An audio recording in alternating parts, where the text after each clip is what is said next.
Hi guys, कैसे हैं आप सब लोग। आज की वीडियो में हम बात करने वाले हैं एक्सरसाइज 5.2 के क्वेश्चन नंबर 6 की। तो चलिए आइए देखते हैं क्वेश्चन में क्या दिया हुआ है।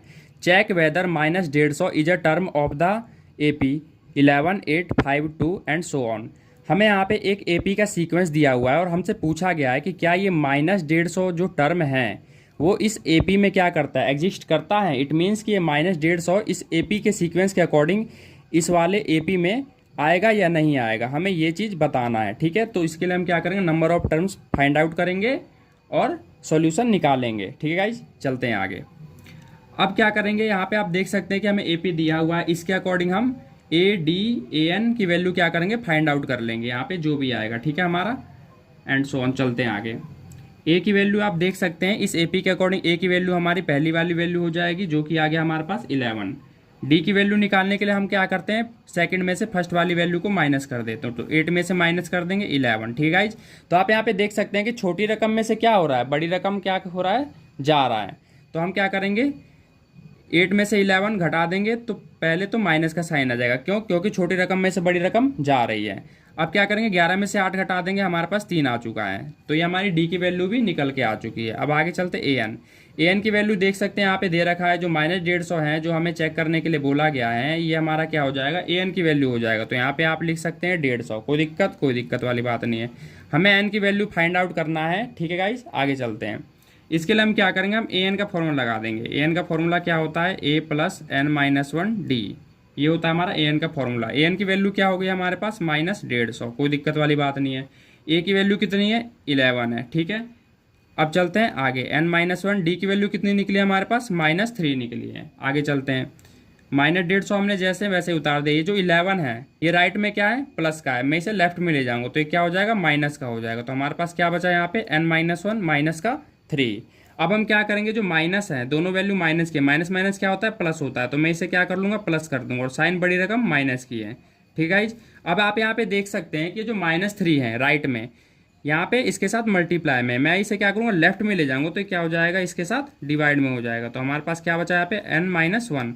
अब देख सकते हैं यहाँ पे डिवाइड में जो वैल्यू है ऊपर नीचे माइनस का है, तो माइनस से माइनस कैंसिल हो जाएगा। ठीक है, अब क्या करेंगे, यहाँ पे 161/3 है, ये जो -1 है इसको मैं क्या करूँगा, लेफ्ट में ले जाऊंगा तो ये क्या हो जाएगा, इसके साथ प्लस का हो जाएगा। ठीक है, अब यहाँ पे हम क्या कर सकते हैं, इसे क्रॉस मल्टीप्लाई कर देंगे। यहाँ पे कैसे, जिसके नीचे कुछ नहीं होता 1 होता है, 3 1 जा 3 हो जाएगा। अब 161 को 1 से मल्टीप्लाई करूंगा, 161 हो जाएगा। 3 को 1 से मल्टीप्लाई कर दूंगा, यहाँ पे 3 एकम 3 हो जाएगा। हमारे पास ये वैल्यू आ गई।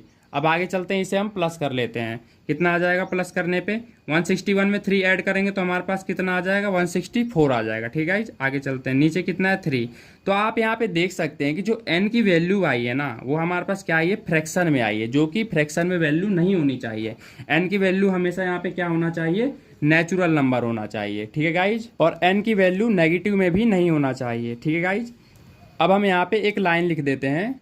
वो लाइन हम क्या लिखेंगे, यहाँ पे आपको लिख के बता देता हूँ। वो लाइन क्या होगी गाइज, यहाँ पे मैं लिख देता हूँ। मैं यहाँ पे लिख देता हूँ, no because it is not natural number. इसका मतलब क्या हुआ गाइस, इसका मतलब ये है कि जो n की वैल्यू निकली है ना, वो या तो पॉजिटिव होना चाहिए या तो नेचुरल नंबर होना चाहिए। ठीक है गाइज, तभी हम क्या कर सकते हैं, तभी हम n की वैल्यू सही मान सकते हैं। ठीक है गाइज, इससे कंक्लूजन ये निकलता है कि जो ये -150 टर्म हमें चेक करने के लिए बोला गया था ना, तो हमने क्या कर लिया, चेक कर लिया है। तो अब हम कह सकते हैं कि जो ये -150 टर्म है ये इस एपी के सीक्वेंस में एग्जिस्ट नहीं करता है। क्यों, हमें कैसे पता चला, क्योंकि हमारे पास n की वैल्यू के जो 2 क्राइटेरिया होते हैं, जो 2 रूल होते हैं, जो कि एक नेचुरल नंबर में होना चाहिए या तो पॉजिटिव इंटीजर्स होना चाहिए यहाँ पे। ठीक है, वो दोनों ही कंडीशंस यहाँ पे फॉलो नहीं कर रहा है n। इसलिए हम कह सकते हैं कि जो -150 है ना, ये इस एपी के सीक्वेंस में एग्जिस्ट नहीं करता है। तो यहाँ पे हमारा क्वेश्चन क्या होता है, कंप्लीट होता है। आई होप कि क्वेश्चन आपको अच्छे समझ आ गया होगा गाइज। अगर वीडियो अच्छी लगी हो गाइज तो वीडियो को लाइक करें, शेयर करें और इसी तरह की वीडियो देखने के लिए हमारे चैनल को सब्सक्राइब जरूर कर ले। धन्यवाद।